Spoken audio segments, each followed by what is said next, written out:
Good evening and welcome to the Norwood Board of Selectmen's meeting for the 11th of February 2020. This evening we have several appointments, so we're starting tonight at 6:45 rather than 7 p.m. So with that said, let us begin with a pledge of allegiance to our flag and a silent moment of prayer or meditation. Pledge allegiance to the flag of the United States of America and to the republic for which it stands, one nation, under God, indivisible, with liberty and justice for all.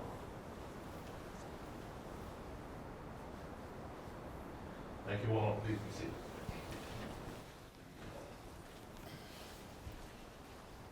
This evening we're going to start with our first appointment, which will be Tony Esco and Judith Howard of the Norwood Historical Commission. So if you'd like to step up.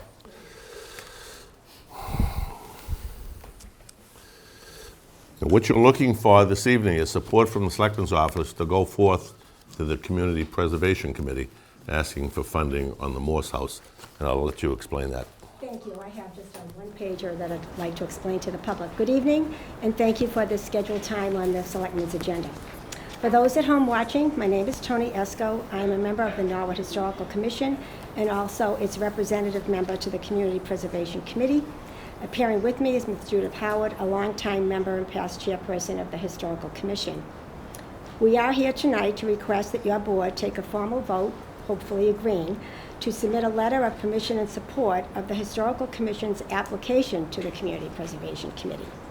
The submitted application is for the purpose of obtaining a comprehensive feasibility study and master plan for the Morse House property on Washington Street. The amount requested from the Community Preservation Funds is $50,000. The Norwood Historical Commission seeks to preserve this resource and optimize its use by the community at large for many years to come. The feasibility study and master plan would cover complete assessment of the property and the historic building's existing condition inside and outside, recommendations of work and associated estimated costs to bring the building into compliance with current codes and incorporation of 21st century needs, a master plan that would ensure the preservation of this historic property, guide the town with a suggested sequential timeline of work, and outline work according to priority for its sufficient restoration. These professional recommendations are necessary to ensure that the restoration optimizes safety and security, energy efficiency, and accessibility to all. We respectfully request this letter of permission and support from your board because the Morse House is town-owned property, and the Community Preservation Committee regulations require that you are aware of and in support of the application. The application will still need to go through a thorough review process with the Community Preservation Committee and will also eventually be subject to a public hearing along with other submitted projects that are accepted by the Community Preservation Committee before going to town meeting in May. So there is still ample opportunity in the future for further discussion. Now I turn it over to Judith. She has maybe just a few comments on the Morse House. Just a few things. The Morse House, part of it, the back part of the house, was built in 1676. And then the front part of the house was built in 1868. And so it is so historic and significant to the town of Norwood, it really deserves to be preserved and rehabilitated, actually. So it was built prior to the time that our town of Norwood was incorporated, and it was part of the South Dedham area. The whole area was South Dedham, but then we became incorporated, and it's been standing all these years. So it has a beehive oven in there, which we would like to restore and just rehabilitate the whole thing. And it's a beautiful piece of property, and actually the house is in pretty good shape. So we would just like to go further. Thank you so much. Thank you. Anything further? No, that sums it up. We tried to send you as much supportive information. As I say, the whole process still includes more vetting. So just for the people at home, you're coming to us asking Yes. permission to go before the Community Preservation Commission, a committee rather, to ask for a feasibility study, if you will, for $50,000 to look at that building and see what it needs to be brought up to a certain level. Yes. From there, if they approve it, it goes to town meeting in the fall of 2020, I believe. Fall or spring, it depends on. Either one, everything. it'll go to town meeting. Hopefully in the spring, if the vetting process all goes this. Questions from the board? Sir? Just to be clear on it, Tony and Judith, and thank you so much for coming in. The presentation you've given us is quite good, by the way. Thank you. A lot of time went into it. So the idea here, the request is for the Board of Selectmen to support your application for $50,000 to do a feasibility study. That is to say, what can we do with this property? Okay, you're prepared to accept if the feasibility study comes back and says it's a pile, it'll take $1 million to make it anything approaching workable, and the town refuses to do it, that's the way it goes, right? This is just for the feasibility study. The amount of the feasibility study was recommended by Kathy Connie. We had initially asked for 40, and she recommended 50 to make sure that everything is in place. So what the plan is, eventually, hopefully, that it can be incorporated with the plans for the new school. And some towns now are incorporating old and new. And I'm all for recommending the replacement of the middle school. But I am personally in favor of the rehabilitation of the Morse Of the House. property per se. So are we thinking in terms of, just to continue your thought there, so you're thinking that the school department would eventually own the property? Is that? It could, or the town. We don't know what will happen down the road, Okay. but it's town property anyway. I mean, Right. the whole complex is town-owned, and part of it's recreation, part of it's school, and part of it's the town itself. But you talk about it becoming an education center and museum. It's what it's called now. Yeah.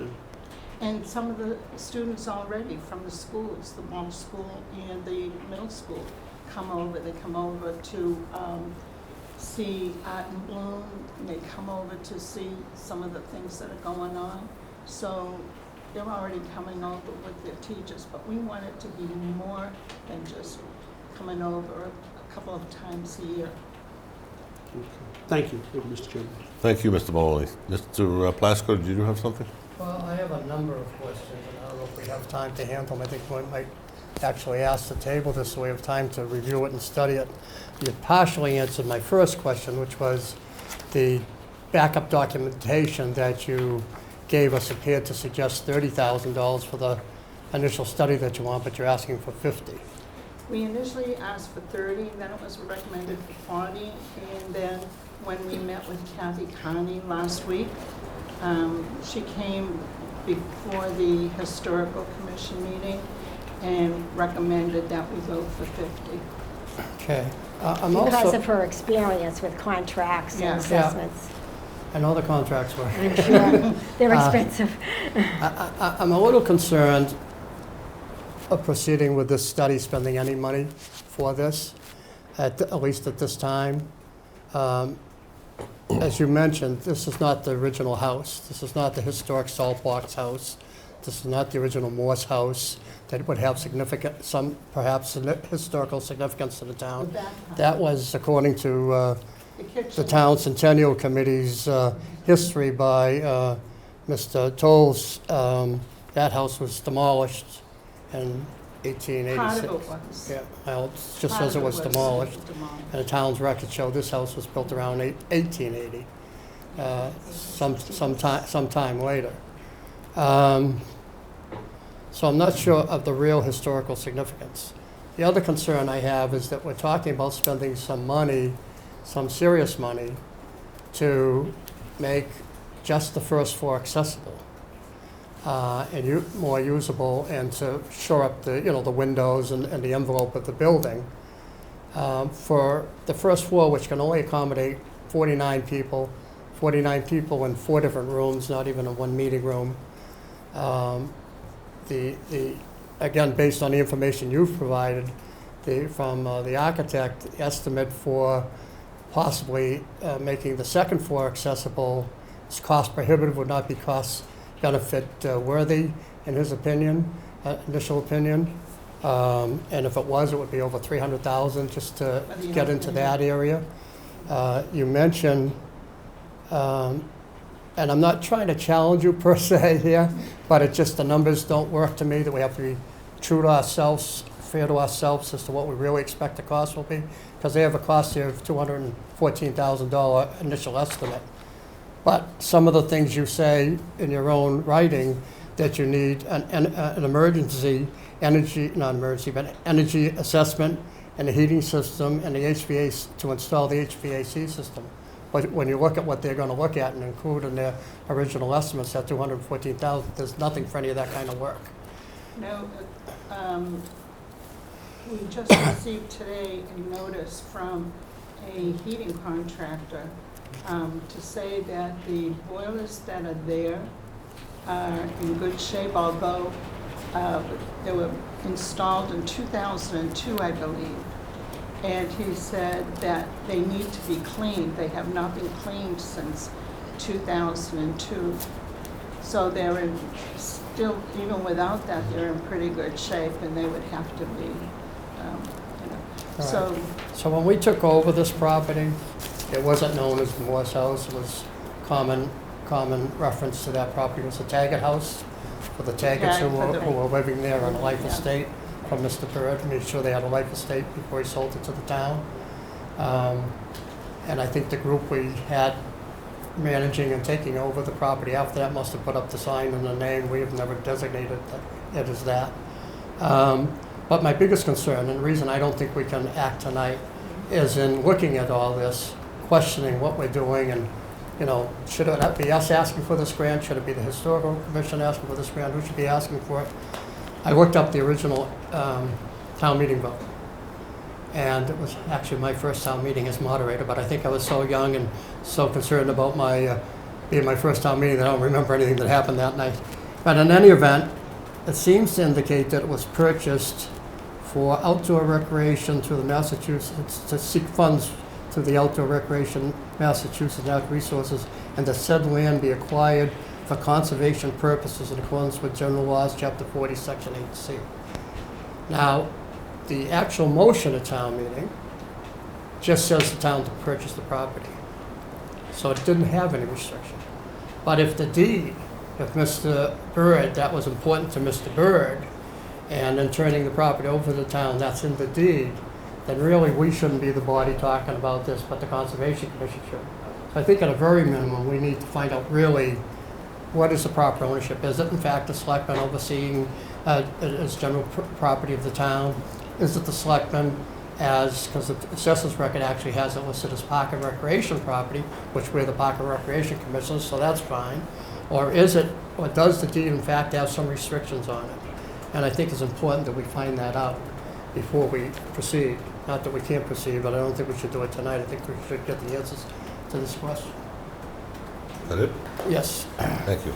Mr. Giant, you have Yeah, something? I'm less concerned about who owns it as making sure that we're doing this in a timely manner to ensure that this fits into what we're trying to do. When we first talked about this piece of property, once the selectmen took full control of it towards the end of last summer, middle of summer, the selectmen spent a decent amount of time talking about what are the requirements, what are the needs of the facility, so that we can outline a future plan for the building. What do we want to do with it? Well, before you can decide what you want to do with it, you need to know what needs to be done to bring that facility. I mean, that's what we've been talking about with the general manager for the past several months.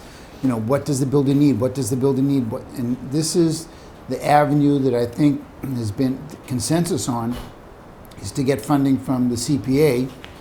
To me, it doesn't matter if we go for it as Park and Recreations or as general government, or whether the Conservation Commission goes for it. The money needs to be identified, which it has been, and then used in a manner consistent with what our plans are, and that is, what are the requirements to bring that building up to code? And then, to my colleague, Mr. Maloney, he says, then we can determine what the master plan is. If it's going to be too cost prohibitive to make it available for the uses that we all hopefully envisioned, then we end up not doing it. But this fits into the plan that we talked about since last summer, identifying the issues. So I I think we should. I'm going to move that we support the letter, and then others can talk to the motion if they want, but this actually fits into what we've been talking about for the past 6 months, ever since we took it over. So, Mr. Chairman, I make the motion to support the request for CPA funding. Do I have a second on that motion? I'll second it for discussion, sure. But just one question, Mr. Chairman, we're over. Yeah, we You need would- to We go to a probably, public hearing. Just Do give me a wanna- few more minutes, we'll wrap this up. Okay. I can see where this is going to go. I'm afraid it might be the 2-2 stalemate, and I don't want that to happen. And for that reason, If I could, the figures that were provided to you by Guinness Associates, those were very they're very cursory. It's by no means an estimate for the real in-depth full assessment that we're looking for. We know that the house is in critical need of work, and the more time that goes by, the more damage gets done. We know that the windows are horrific, but we need recommendations of how would you replace or restore the windows. Perhaps the house could accommodate more people if the smoke alarms are hardwired. We know it should have an automatic door. We know that the use is better optimized if it's air conditioned so that it's more comfortable for people to use. We know that the heating system does need, some attention. The roof should be looked at. That we know the downspout. I saw myself. I don't know how it got crushed, but the water can't even hardly come out of it. The drainage of the property into the foundation. There are many things that need to be looked at. Perhaps if it had one more half bath, is that a ruling that would allow it to have more people? I don't know. I'm not the expert on compliance. So safety and security, absolutely. If the town moves forward with some uniform safety and security measures for your doors, the way the schools have uniform locks and all that, the Morse House should have better safety and security as well when people are using it. We appreciate that you have taken on rules and regulations, so it sounds like your intention is for the public to enjoy it, but we want the public to enjoy it more safely, with better security, with a restoration plan that ensures its use for the future. And we see the master plan as a multi-phase, multi-year document. There's no way all that work can be done at once. But the community preservation funds are there expressly for you to manage out your time and money. There's historic funds, and there's also the unrestricted funds, and the community preservation can decide how they like to divvy that up. But unless... Unrestricted still has to be used for one of those uses. Allowed uses. Yes, but you can, but with all due diligence, we're here because right now you have the ownership, and it's respectful and required of the regulation on the application for the board to give consent. And as I say, there's plenty more vetting opportunity. The concern is that without a plan, this house is going to rot to the ground without attention. sure, quickly. I was just going to say, we're way over time here, so I have a lot more questions, as I indicated earlier, and we didn't have enough time to get into them. I think it is important that we get an answer to the ownership question, and even though we're trying to move this along quickly, a week or two, I don't see how that throws that timeline off. That's exactly where I'm heading. As it stands right now, I think we may have... Against the motion in favor of continuing discussion. I think if we did other than that, we'd end up with a 2-2 vote, and that wouldn't be serving anybody's purpose. So if everybody's in agreement, if somebody would make a motion and a So second, you have a motion and a okay, second. in a second, to continue it till 2 weeks from tonight, March 3rd? No, your motion right now is to approve. I'll withdraw the motion. I'll withdraw the second. Make a motion and I take. just want to ask one question of our, is this a problem? If we came back in 2 weeks and had a more rigorous discussion and give us time to answer the ownership issue, not sure how that really plays into this whole thing, but, It's becoming more complicated Right. here than I thought it would be. Right. Well, if you want an answer to the conservation restriction, that's obviously important. So 2 So, weeks, I don't think I'll kills it. second Mr. Plasko's motion then for a table. 2-week delay. Okay, we have a motion on the board and a second to table until March 3rd. Is that okay with everybody? 2 weeks? Okay. Everybody get their eggs to get in the basket and the ducks in a row? We'll have our fifth That's one fine. back, too. Okay, so I have a motion and a second. All in favor? Aye. Opposed, unanimous. We'll reconvene 2 weeks from tonight. Thank you. May I Thank you. ask who is going to do the investigation and research on that? Probably either ask town council or someone to go down the registry and check. Okay. Thank you. Thank you both. Thank you. Okay, our second meeting tonight, we're running a few minutes late as usual here again. A show cause hearing, Marriott Courtyard Corporation, DBA Courtyard by Marriott, 300 River Ridge Road in Norwood. And I'm just waiting for all parties to come in.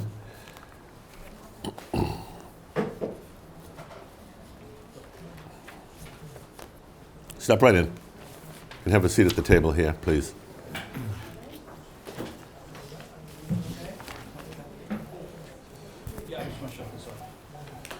Council, just for your ratification, we opened this meeting last Tuesday, and there was no council, as we already knew. So we left it open. It's a continuation of last week's opening. Nothing transpired other than to open it and close it to a later date. So again, we're here this evening with a show cause hearing on Marriott Management Corporation doing business as Marriott, Courtyard by Marriott, 300 River Ridge Road, on a potential violation of Mass General Law, Section 138, Section 64, sale of alcoholic beverage to a person under the age of 21. Here I go again. Detective Green, would you like to give the evidence in the case, please? Yes, sir. Again? Good evening. So on Monday, October 21st, 2019, Officer Whitmore and myself were conducting liquor compliance checks throughout the town of Norwood as part of our annual checks. This includes all establishments. As part of this, we were using an underage operative. Before going out, the operative read and signed the underage buyer release forms and the written guidelines provided. What happened?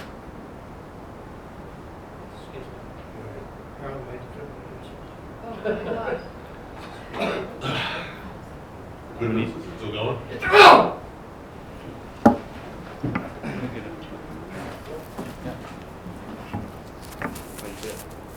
I'm going to, Ron, if you can hand me the control, I'm going to pause this meeting for 5 minutes or so, please.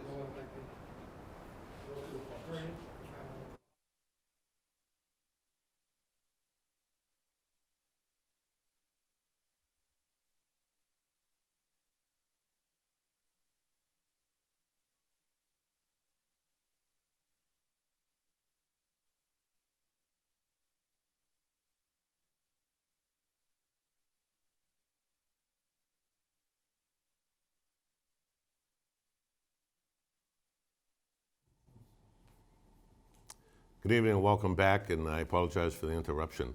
Mr. Plasko, as you may have noticed for those that were tuned in, had a little bit of a medical issue going on. We notified the Norwood Fire Department. They are currently evaluating him. Everything appears to be fine. Everything is well here. Everything appears to be fine, and we're going to continue on with our meeting until we hear otherwise. So with that said, again, we're here for a show cause hearing involving the Marriott Courtyard, and the council, Detective Green was giving some information regarding the offense. So October 21st, myself and Officer Wigmore were conducting liquor compliance checks of a variety of licensed establishments throughout town using a underage operative. Prior to going out, the operative read and signed a buyer release form and the written guidelines that our department follows. He was instructed to purchase an alcoholic beverage without producing his ID, but told that he could present his ID, his true Massachusetts ID, if asked to do so. At the time, the operative had a vertical license and a DOB of 2001. The license also states the day that the operative is 21 and 10. Prior to leaving the station, he was given a portable breath test and registered a 0.0.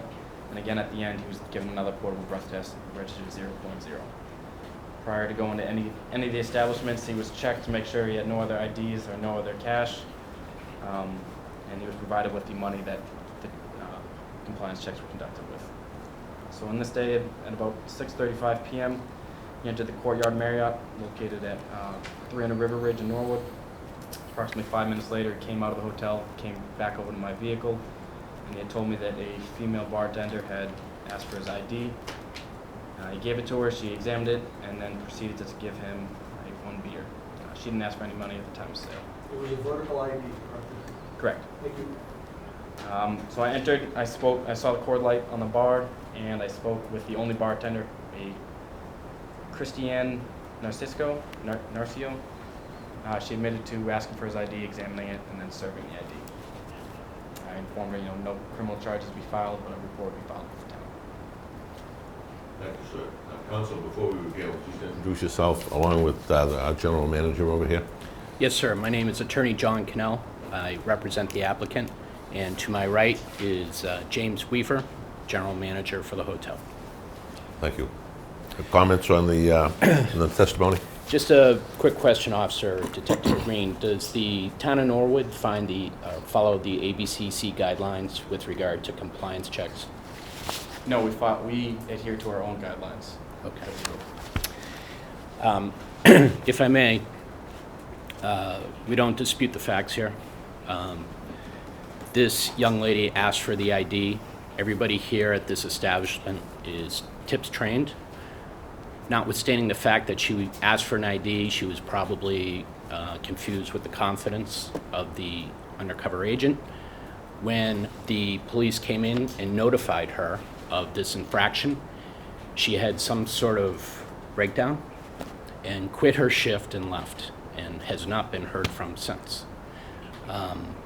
If this were a sting that was undertaken under the ABCC guidelines, this licensee would have passed, because all the ABCC guidelines require is that the establishment ask for an ID. It's not an IQ test on the server who does the math, or if it's a vertical ID, to see if the person who was under 21 when they received the ID is now 21, which happens a lot. So we very much regret this. Mr. Weaver has informed me that he's had training sessions with his employees. They have to highlight the fact that when somebody provides you with an ID, it doesn't necessarily mean you should just look at it and then put it down without examining it closely, doing the math, and actually seeing if it could possibly be a fake ID, which there are a lot out there. This particular establishment has, I think, 4 seats at the bar. It's very small. 99.9% of all the people at this restaurant or bar are business travelers. Very rarely you have anybody under 21 in this hotel. We very much regret this. We hope this does not happen again. So let me see if I can get this right. You just testified a moment ago that the only obligation under the ABCC regulations is for the bartender to request a license and examine the license, and that is the end of their responsibility? Yes, if I may hand out the ABCC guidelines, which really haven't changed in 20 years.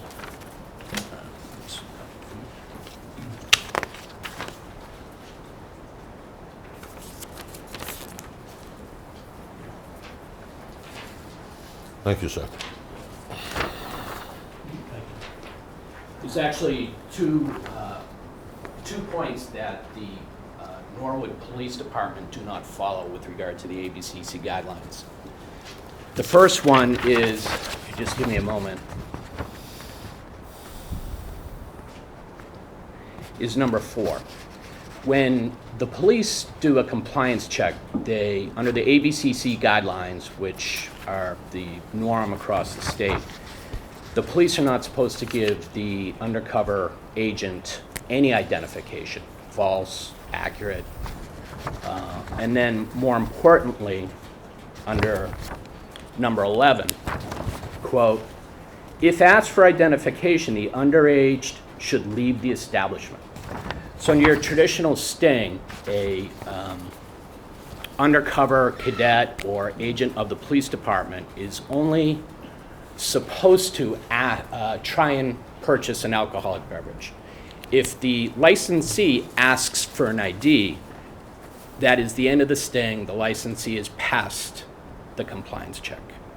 Some towns go a little bit further, and therefore in the law you have a little bit of a play between whether, if there's a violation and a sanction like a suspension, whether it's valid under Massachusetts law. Some towns can go a little bit too far. I'm not saying that's the case here. But some towns can go a little bit too far, and it goes into the area of entrapment if you read all the case law. So the ABCC guidelines are out there for all the towns and municipalities to sort of conform to when trying to educate licensees. This isn't, a compliance check is not supposed to result in any sort of sanction against the licensee that's, quote, draconian. It's supposed to be educational. it's supposed to let the licensee know that we're checking, without going so far as trying to trick a licensee into a violation where you have a suspension and people lose their jobs for a period of time. So if this were strictly complied with, you would have no other choice but to find no violation. I understand the town of Norwood does not follow these. They have their own guidelines, which I haven't seen, which were not part of the notice of violation. And I would just suggest that take that into consideration when this board is considering a young woman asking for ID. She was tip certified. She looked at it, didn't do the math, and served the drink. And it's unfortunate, and I would say the licensee has trained its people to do the right thing, and you don't always have an employee who is up to the job. Thank you, sir. On the matter of doing the math, seems like a lot of bartenders have a problem in a quick period of time of doing the math. When is this person 21? When are they under 21? When are they over 21? We had a hearing last week, and the particular establishment went out and bought calendars that you see in a lot of package stores as you approach the register. If you are under this age or over this age, whatever the case may be, you can purchase alcohol. If not, your way or the highway. So that might be something that Mr. Weefers might want to consider down the road, to have something like that at the bar for future situations. All right, let's get back to this situation. It's a very interesting concept, and I like this very much. But again, it's, and I quote, 2019 compliance check guidelines. We are by no means restricted to these particular pages. So could you go over the guidelines again, to Detective, exactly what, I know you take everything away from them except an ID and so on and so on. You give them an amount of money, you take down the number. Could you just explain that for the members of the board? Essentially, we follow, like you were saying, these same guidelines, except with the additive that we allow the operative to pass his own true Massachusetts ID. That's really the only difference between an ABCC officer conducting checks and myself or anybody else within the Norwood Department conducting checks. So before he comes in, he reads our guidelines that were written by the department, signs them. He's checked for, make sure there's no other, doesn't have a fake ID. Make sure he goes in with the money that we provided to him. He's given a breathalyzer before and after to make sure that he hasn't consumed any type of alcoholic beverage throughout the night. And we make sure at the end of the night, if he does actually purchase a beverage, we make sure to get the money that we gave to him in the first place back, confirm serial numbers. Thank you, Detective. Questions from the board? Oh, excuse me 1 second. Mr. Weefers, anything you want to add to this? No, thank you. You're welcome. Thank you, Mr. Hajar? So let's dispel with the math, because we went through this last week and we've gone through it whenever Detective Green has brought other incidents before this board.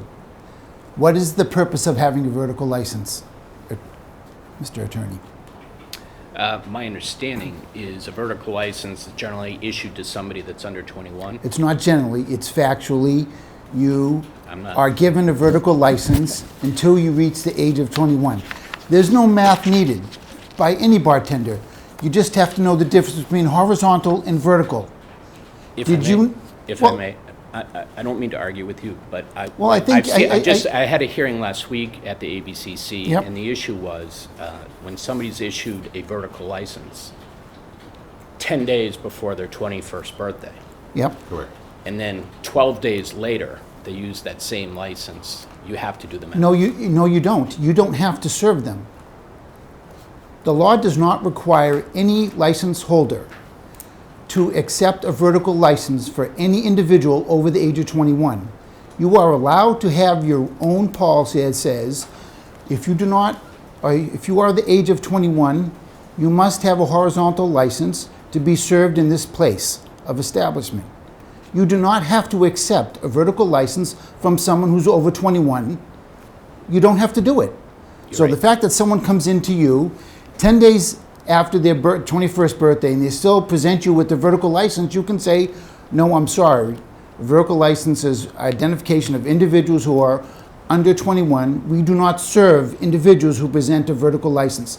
Many establishments in this state do that to protect themselves so that they don't have to worry about teaching math. So I would suggest that you do that as a policy instead of trying to deflect with this issue. Mr. Wafer, so that was the first point I wanted to make, because I think that's just out of here with the fact that the vertical license presented could have been for someone who is over 21. So you say that this person was tip certified, and yet the female bartender had requested his ID, produced it, she examined it, and she proceeded to serve him. So you say she's trying to do the math in her head, didn't do any good. I say she didn't have to do the math. She should have saw the vertical license, said, I'm sorry, I can't serve you. Or just say, no, you're not 21. Make the kid prove it, but didn't do that. I went back to the hearing of last July 23rd. Ms. Weaver, you were the general manager back then as well?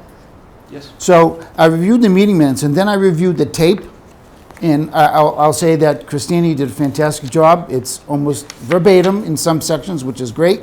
Nothing taken out of context. I'm going to read you portions from the meeting minutes from the tape from that hearing. Mr. Wafer said that this instance was a failure of an employee to do his duty and should not have happened. They have made some changes in their operation to ensure that this does not happen again. Failure to check for an ID is a violation of internal policies. Mr. Wafer said they have done some restructuring in personnel and hired a manager to directly oversee the bistro. In addition, they have created a supervisor training program on alcohol compliance and food safety. All service must be tip certified in 90 days. They have associate-facing signage showing different ID types and review born-after dates before each shift. Did that happen before this shift? This person was tip certified. Did she know all this? She did, Really? And it still happened? apparently so. Apparently so. So I am not accepting what you're claiming to be as any type of defense of what happened. I think, as the chairman said, this town is not required to implement ABC guidelines if we have our own, which we have approved through the chief, I believe. He has his own. You're more than welcome to ask for them at any time. This same issue, when it came up last July, I didn't see any attorney on your behalf that came before this board to say that we didn't follow the ABCC guidelines at that time.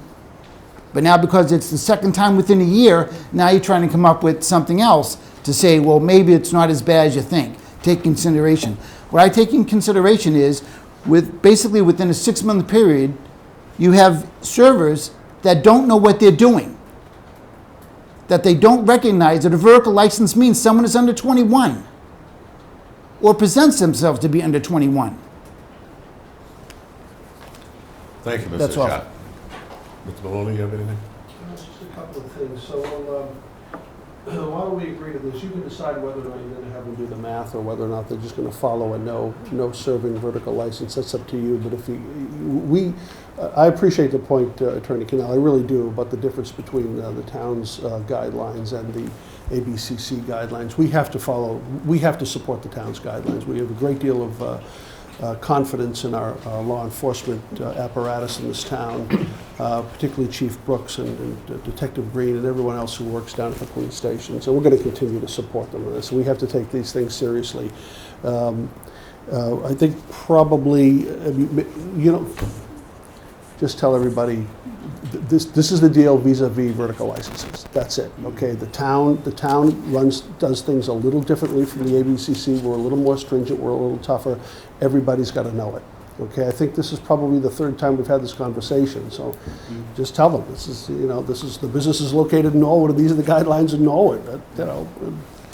And there it is. And we expect you to err on the side of caution. You see that vertical license? If you can do the math, you do the math. It's fine. If you can't do the math, just say, I'm sorry, my boss, and they can blame us. Tell the selectmen said we have to do it that way. You blame anybody you want, but I think probably the wisest course of action in your business. So anyway, but I just want to reiterate, I appreciate the point. It is well taken, Councillor, but we do support our own guidelines in this town, and we support the chief and the people who work for him. So, thank you, Mr. Chairman. Thank you, Mr. Maloney. And council will give those recommendations, those guidelines to the chief, and he can examine them and do whatever he chooses to do. With that said, anything else from council? Oh, no. You know, Dr. Green? I would just answer Mr. Hajar's point. We have a policy about not selling to minors. It's, you know, you hire employees, the city hall could hire employees, somebody can make a mistake. We understand it. Whether she tried to do the math, she asked for the ID, according to Detective Green, and she apparently was trying to do her job. She But didn't, any she tip didn't, she didn't do her I job. understand that, Council, but any tip certified trained individual, one of the basics that they teach is the difference between a horizontal and a vertical license. I The understand. first thing that should have ran through her mind when she saw the vertical license is, I'm probably dealing with someone under 21.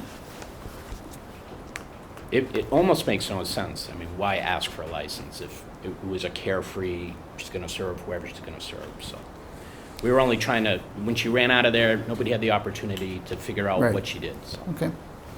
Okay, thank you both. Do I have a motion from the board? To close the hearing, motion. Second? I have a motion to close the hearing. All in favor? Public, do you have to ask for public? There's nobody in the room. Okay. I have a motion to close the hearing, and we're not taking public input because there's nobody from the general public, interested parties, et cetera, in the room. So with that said, all in favor to close the motion? Aye. Opposed, unanimous? Mr. Chairman? Sir? Just one thing, just want to clarify here, so I did, was I wrong to say this is our third conversation with these folks? It's our second conversation with these folks, okay. Apologies, sorry, I thought it was the third. It's the third. It's three. It's three. This is my third. Well, I'm You might looking not at the have sanct, been here for the first one. You might not have had a hearing for the first one, but this is the third violation. okay. Okay, third violation, May 2nd hearing then. okay. Well, we have a roster or a list of sanctions for violations, then motion for a letter of reprimand. I have a motion. Do I have a second on that? Seeing none, is there any other motions out there? Motion to suspend for 1 day at the choosing of the board. Do I I'll have- second it. I have a motion for a 1-day suspension. Do you, Mr. Chairman, Sir. on the motion, do you want to, do we select a day now? I thought we'd pass the motion first, and we'd select the Okay. date. Oh, all right, okay. Thank you. So I have a motion for 1-day suspension. All in favor? Aye. Opposed, unanimous. And on a date? Mr. Chairman, how about, Monday, March 23rd? When there's no business?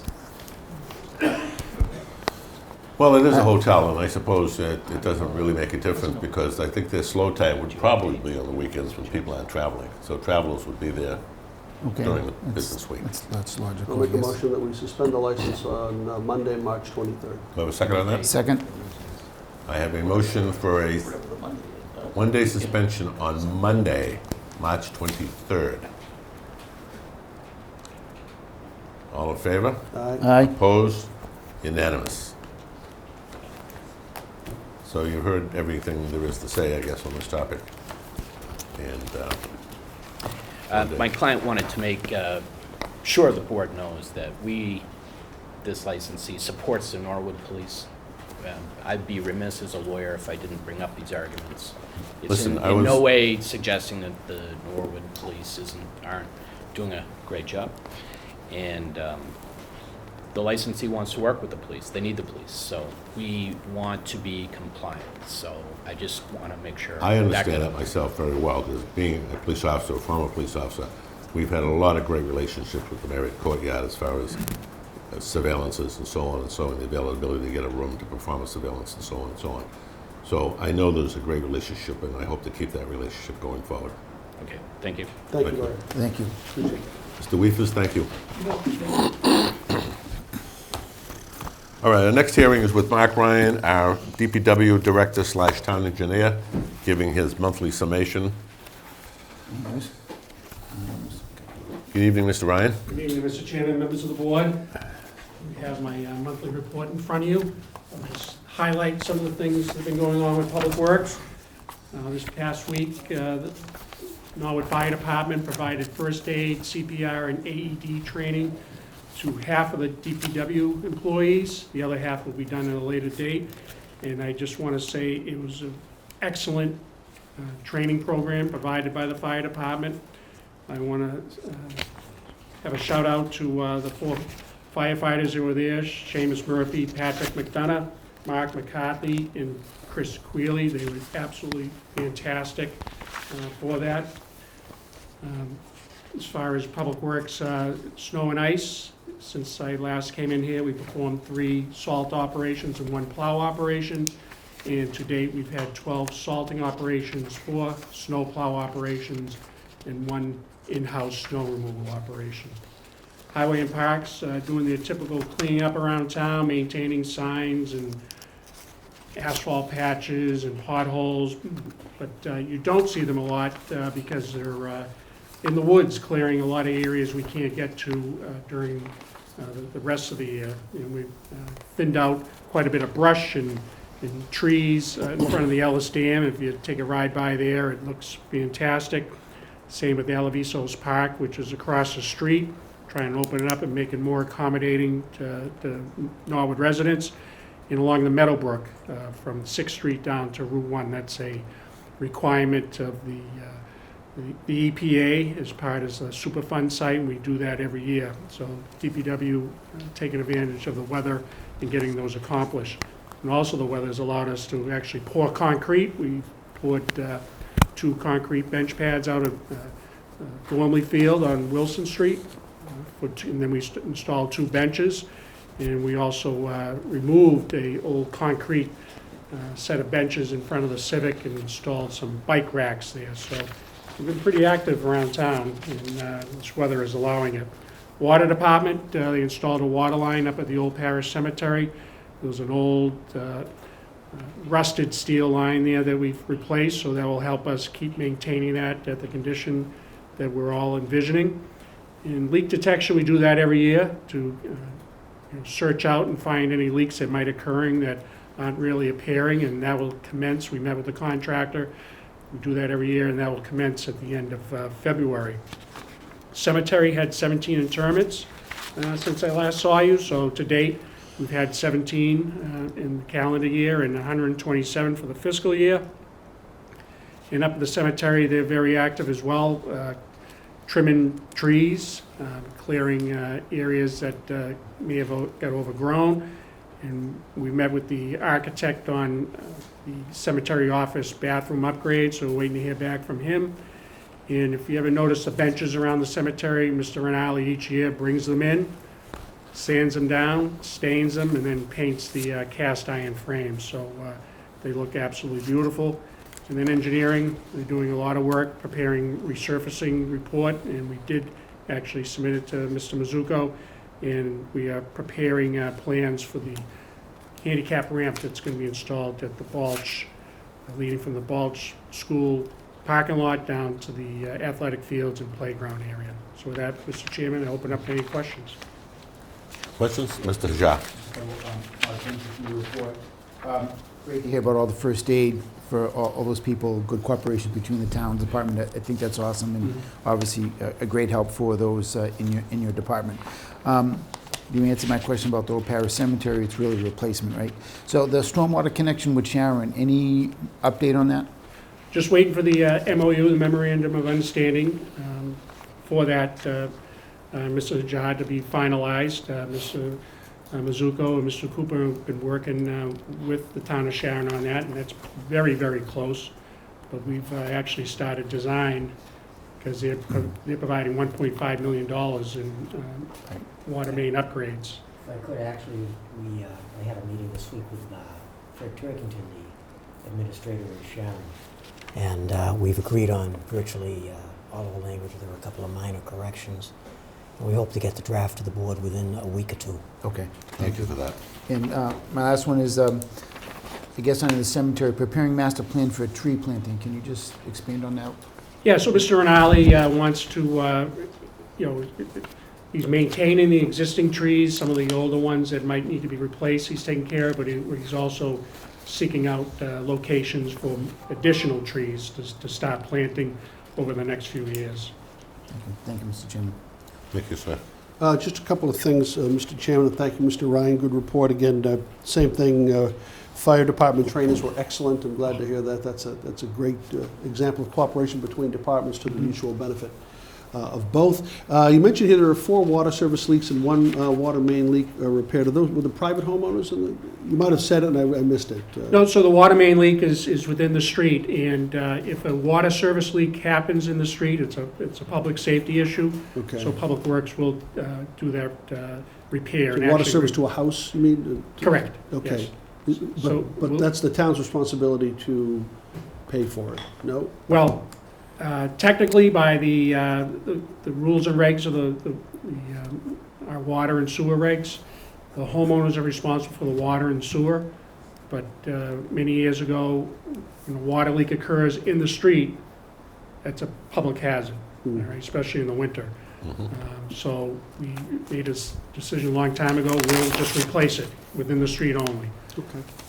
All right, very good. Thank you very much. Thank you, Mr. Chairman. Thank you, sir. Seeing nothing else from the board, unless you have something to add, I have one question, Absolutely. very quick question.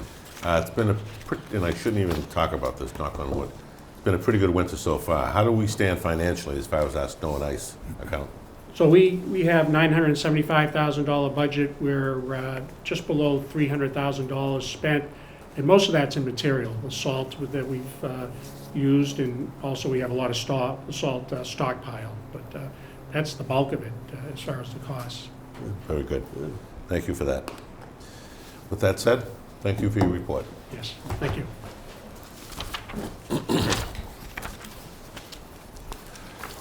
Our next appointment will be with Mr. James Collins, Light Department Superintendent, regarding his monthly report on activities for the department. Good evening, Mr. Collins. Carol, good evening.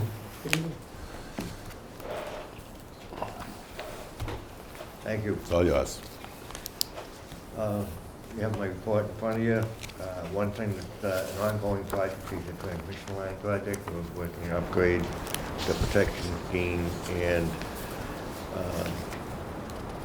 we actually cut over to another line. The next outage on that for the 509 line, which is the yellow line, will occur, the 508 line will occur. It actually got pushed back a little. I think because there's some work downstream by Eversource. And it's gonna start in May now, the shutdown, which is gonna push it into June, which we'd rather not see, but we don't have a lot to say in that. We hope to have the thing, both lines back in service as soon as possible, but it won't go out now until May 11th. There's a number of projects going on around town. The 862 to 78 Washington Street, Page Foundations. The Skating Club of Boston is coming right along. Their transformers been delivered. They're getting ready to energize that property. St. Catherine's convent property is just getting started. We're putting for a foundation. Power Lane's installing 6 units. Power Lane is right next to the Dean Street substation, for those of you that don't know that. 429 Neponset Street is a project that we started many years ago, and they're picking it up and finishing it up. The MBTA solar project is all set to go. We're just waiting on some final details, I think, for the pilot and tax stuff with the town. And if I could just interrupt you for a minute, that MBTA solar project, we're referring to the solar panels in the parking lot at the Norwood Depot. At Norwood Central. I'm sorry, Norwood Central. Yes, Depot is yes. the first one, Central is the That's second right. one. Just so people know what we're talking Yeah, about. you're Thank you, sir. right. Yeah, sorry about that. And the landfill solar, we're hoping to get spec all squared away very shortly with that. So just a comment on that one, Sure. Mr. Chairman. So I believe Tony's almost ready to recommend an energy manager. And one of the things that we highlighted during the interview process was our established and hopefully implemented solar project up at the landfill. I think hopefully things will cross right at the right time, that the individual that comes on board can take a look at this from their experience working on this in other communities. That would be helpful. Yeah, they were well aware of other communities and well aware that Norwood is in the design phase of it, so hopefully that will work out at the right time to thank you. The Munis conversion is, as you know, the accounting part of it's all cut over. We're working on getting ready for the electric and water billing cut over. Pushed back a little. There's a couple of hiccups that were getting worked out. They're working very hard. They're actually in training this week. We have a person in. Once that gets going, it will be later in the spring, but we'll give you plenty of notice. We'll get you copies of the bills. We'll get advertisements out to all of the customers so they know what the bills are going to look like and what to expect. And some of the benefits, we'll be able to do electronic billing, which we cannot do today, and people will be able to get like a PDF bill in their email. That's moving along. 186 Access, we've moved into the new location. We're still moving some of the stocks and some of the equipment, but I'd say we're 95% there. We're going to have an open house on February 29th. We hope that everybody can come down and see the place. It really did come out very well. Very, very pleased with the whole crew, the architect, the construction company was excellent, the owner's engineer was excellent. We're still following up with some of the punch list items, but it's all coming together. The electric vehicle program keeps bumping up. We're up to 13 customers now. I think last month when I was here, I think it was at 11. Slow but sure. I do think that's going to be a growing trend. So we'll have more and more of those throughout town. So keeping that load off peak will be very helpful. The DOER solar grant, we still have 2 people on that. That plan is still available for someone who may be interested on that. And one other thing that's not in here, I'll mention briefly that we did have a windstorm Friday night. We had from about 3 o'clock to, I'd say 7 o'clock, we were very, very busy. We probably had 20 or 30 incidents where we had crews, several crews going around repairing. We were able to get it together though. I think by 7:30 everyone was back in power. Mostly tree damage. There was a little bit of wind damage. One wire broke through the wind, but I think all the rest of the calls were tree related, tree or branch related. That's my report. Thank you. Mr. Hanson. Mr. Chairman. So unfortunately, I don't have a lot to report this month. We're still pretty busy unpacking and working out some of the bugs and tweaking the numerous networks and security and HVAC systems and all that and the access. So we've been still pretty busy with that. I have reopened discussions with the mesh Wi-Fi vendors. Plume and Nokia are the people that we're talking to right now, and there are several others out there. So far, most of our testing has been with the Plume manufacturer and supplier. It's a very nice product. I've been testing it at my own home for at least 3 or 4 months now. It works very well. My hesitation with them is we're going to have to commit to a somewhat long-term agreement with them for the back office piece, and that's where we're able to do the troubleshooting remotely on these, and the pricing is kind of high even right out of the bat when we don't have that many customers yet. So we're working through that. You know you have one right in front of you. Yes, I know that. He's an early adopter. Yeah. However, there are other vendors out there, so if we can find a better deal with an equally good product, then we have to consider that. So Nokia is looking very well too. Their back office is very similar to the Plume. We haven't tried out their devices yet, but we hope to get some in pretty soon. We're preparing to dive back into the video delivery options. It's almost like every month a new one pops up, so there's going to be lots to choose from. and they're all looking very promising. Slight differences in the way they deliver their services. Mr. Mizuku has been working with us on expanding our online presence and our digital marketing. We've hired an outside consultant to help with that. You're going to start seeing some vast improvements on our Facebook page, on our website. We've even got an advertisement coming up on the new bulletin board down on Route 1 by Hampton Inn. It's going to be more of a PSA style advertisement, letting the folks know as they're driving by that we do support the town, and all the proceeds from broadband do go back into the town. And with that, that's all I have for this evening. Thank you, Mr. Hanson. Questions to the board? Yes, Mr. Najjar? I thought that was an excellent move by the general manager. I think it's really going to do us some real good. But you guys are doing a great job as it is anyway, so these are just step-by-step improvements. Jim, I didn't want to lose something on that was brought up, I think, by Mr. Maloney last month, or maybe even Mr. Plasko, when you talked about you're doing a request for proposals to outsource the bill printing and mailing.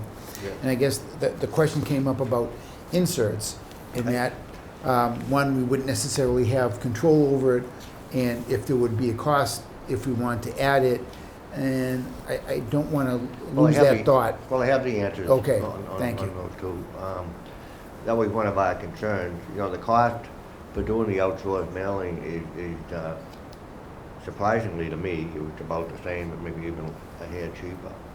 However, it doesn't include the inserts. The inserts run, the way we do the inserts now, we buy the ads ourselves and insert them into the machine. If you do that, if you drop ship, in other words, buy the printed material and ship it to the place that will be doing the mailing, then the cost is 1 cent per insert, or about $200 for 20,000 bills. You know, we do 16,000. You know, we do 16,000 electric. We do 4,000, 5,000 cable. Or if you add the water is about 8,500 a month. Those are the quantities that we typically bill. If you have them do the printing in the loading, then the price goes up to 4 cents a piece. So and I guess you can get them printed pretty cheap yourself. My concern is if you're having a third party come in here and ask you to do inserts, and then they have to get them printed and shipped somewhere, it seems like there's a lot of opportunity there for things not to match up time-wise, where if you had them do the whole thing, the cost would be about $800 for them to do the whole thing. It's about $200 for them if you send them the cost. So that gives you the idea. It's not a tremendous amount of money. Right. So when we get requests from someone to say, geez, I'd like to do an insert in June's electric bill, who pays for that? It's a public Well, service. A private party wants to put an insert in? Well, we've had, Right now, they provide the printed material to us. We insert them. okay, So the printed, I guess the printed part of it, they would stay the same. It would be a so couple it would be $100 the for the it would mail. be the 2 cents that you'd have to give them, It'd be the one- printed materials, Yeah, and they, it would be 1 cent I'm sorry, 1 cent, okay. per unit, so Yeah. it would be about $200 Right. for 20,000. It's not a lot of money, but for some of these groups, maybe it is, I'm not sure. But those are the numbers anyway for insert. They can handle the inserts. They can even handle, I think, more than 2 inserts, so. But if you want them to print it as well, it goes up to about $800 for the 20,000. That's correct. So, yeah. That's correct. Yeah, it goes up to 4 cents a piece. Something to think about, okay, thank you. Just real quickly on the windstorm, nice job. I know some of the neighboring towns lost power and they lost it for a while, but we responded quickly and took care of things really well. So, Thank you. I mean, we were very, very lucky that we didn't lose it. I'm sure some of the towns lost multiple poles. I mean, we didn't have any Yeah. major catastrophes like that. Those do hang up a little bit, but the people that were in, the guys that were in, they worked very hard to get it back. Thank you. Thank you both. Any other? Thank you. Seeing nothing? Thank you. Have a good night. Take care. Okay, that concludes our appointments for this evening, so I will start on to new business if I could. Number one, Tony Mazzucco, General Manager, submitting 4 different items. So, Mr. Cooper, would you like to take that? We've already done number 1, I believe. No, we haven't. We have not. No. That is correct. Number 1, submitting subject to the board's approval, reappointment of Judith Howard to the Historical Commission. Term will expire February 2023. So moved. 3-year term. Have a motion, do I have a second? Second.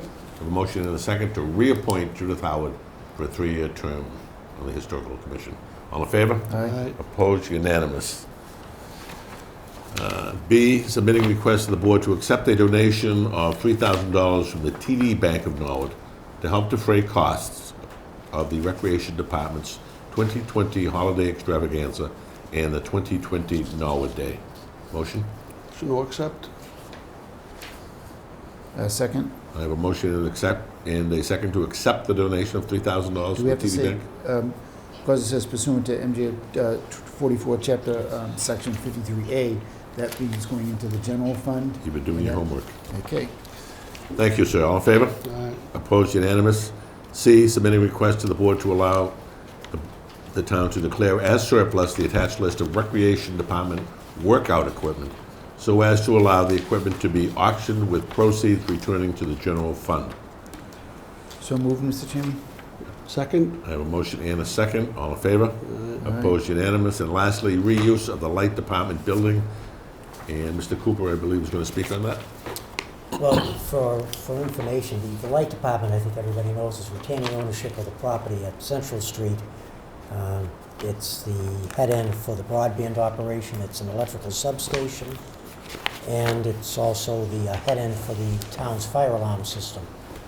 And so we have to retain ownership of that building. We want to make sure that it's occupied to some extent. We are planning to move the town's HR function to that building. HR has been very, very crowded. It's very difficult. They probably get a great deal of foot traffic from people perhaps interested in applying for a job, foot traffic from employees. They deal with health insurance, questions from employees and retirees, and it's becoming a little crowded there.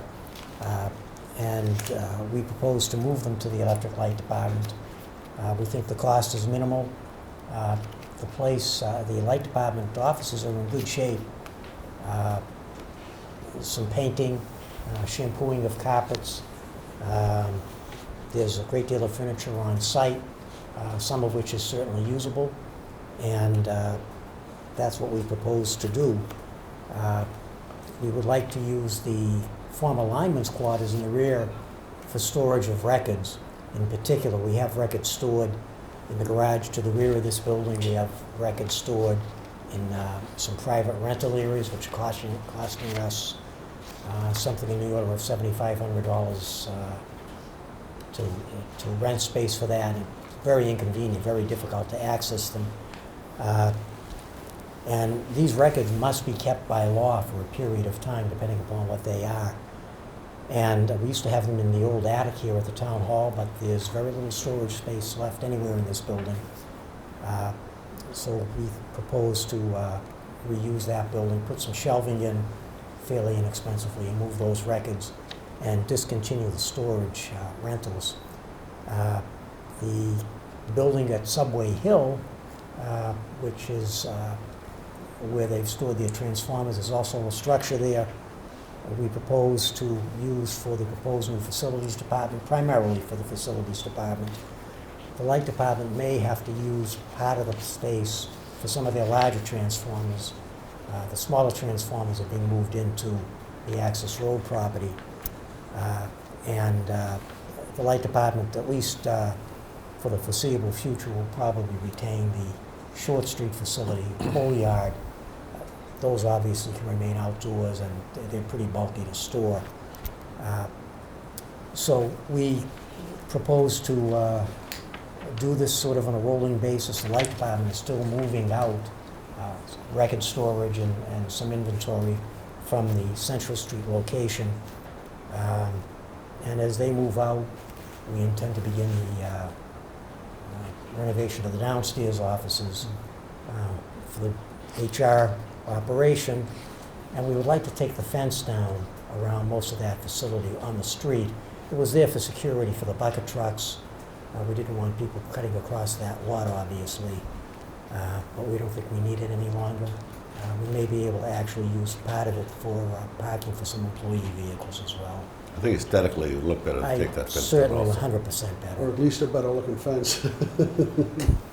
I don't think there's any reason now to use that. We would most likely, the main entrance to that building would really be what has been the handicapped entrance, which has been previously inside the fence, because that is handicapped accessible. And obviously, the building has to be for the use we propose. I think it's important that we keep the building occupied for heat purposes and so on and so on. It makes total sense to put record storage and any other storage we may need in that location also. And the fact that we can save money by doing that at the same time is a plus plus. Any other comments from the board?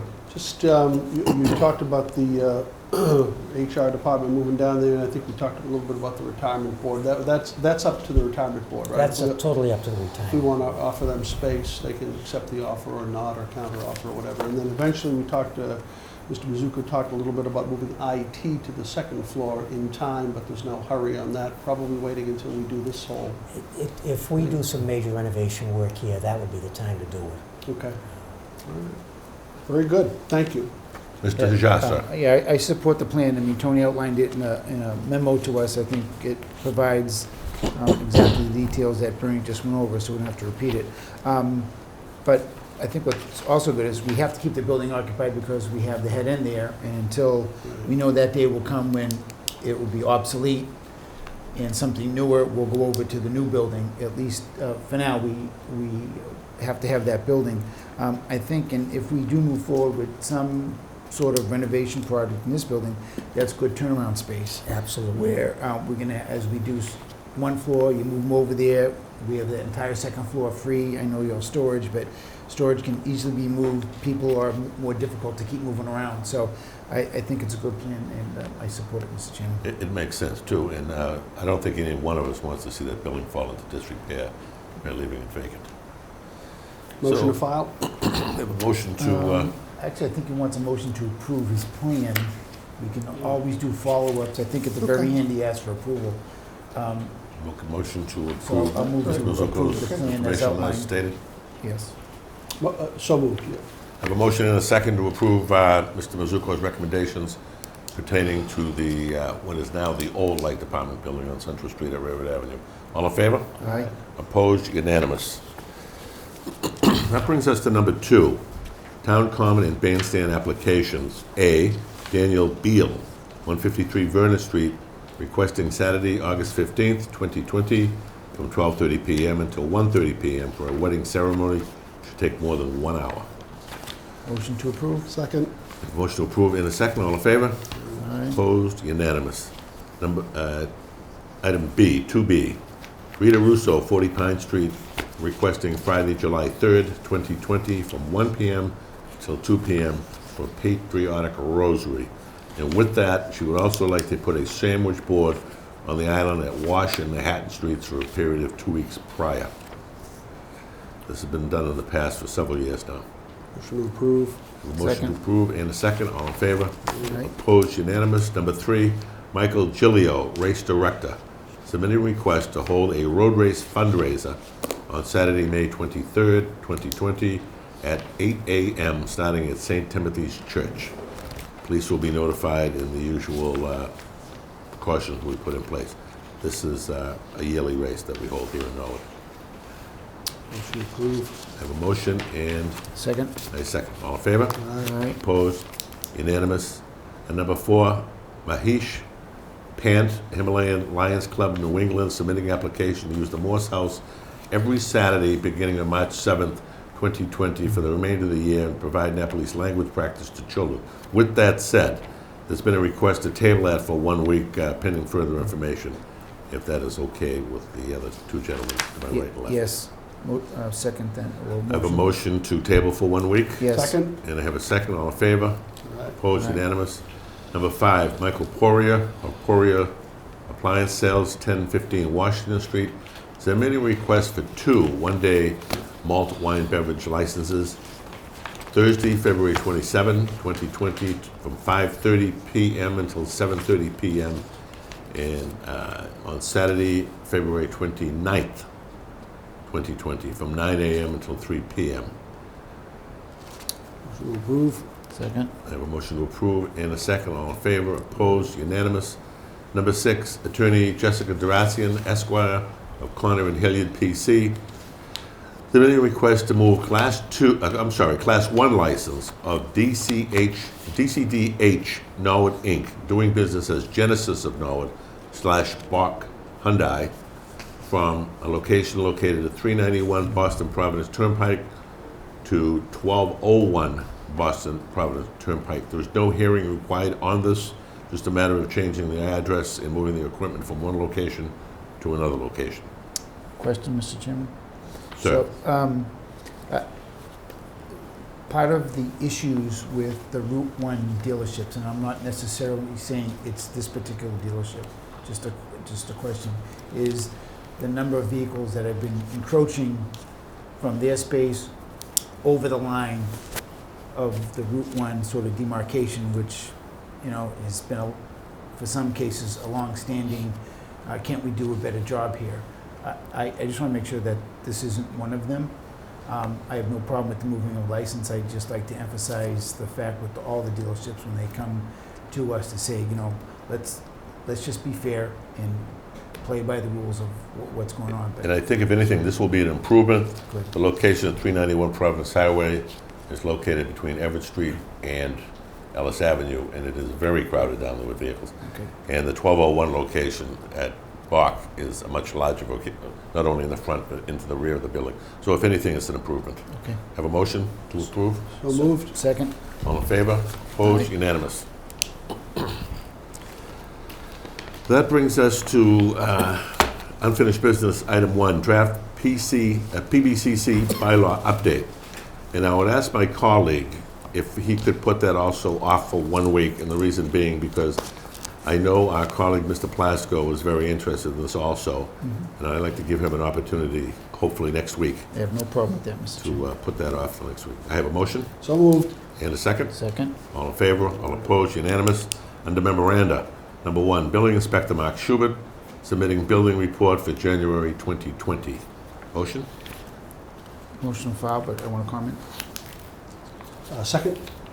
I have a motion and a second. All in favor? But I just want to comment on it. Comment, Okay. sir. So, I know we're running late, but, you Go know, on. I'm a geek when it comes to the building department permits. And I just want to say, in the 5 years that we're now tracking numbers, after 7 months, this is the highest point we've been. So permits are running really well in Norwood. I think it's not just a sign of the economy here, it's a sign of the economy everywhere. But we are tops in the 5-year period, so it's good. And I agree. I think it is to somewhat of a degree to the economy as it is today. And again, the building department has no control over how many people come in or don't come in. But it depends, again, on the economy. So we have a motion to accept and a second. All in favor, all Aye. opposed, unanimous. And that brings us to number 2, under memoranda, Selectmen's minutes for approval of the board. Meeting minutes from November 12, November 19, November 26, 2019. Motion to approve as submitted. Second? I have a motion to approve as submitted and a second. All in favor, all Aye. opposed, unanimous. Mr. Maloney, do you have anything this evening? Just, well, a couple of things, but does anybody have an update on our friend, on our colleague? I was going to conclude this evening, but I'll do that now. Earlier tonight, this evening, shortly after 7 p.m., Mr. Blasco appeared to have a medical situation. We went off the air for a brief recess. He was treated by Norwood fire personnel as a precaution, and in a precaution only. He was transported to Norwood Hospital. And with the assistance of several people that are in this room this evening, he was transported by ambulance to Newton Wellesley Hospital, where he is now being treated. The reason he is being transported there is because his doctors are at Newton Wellesley Hospital, as are most of his records.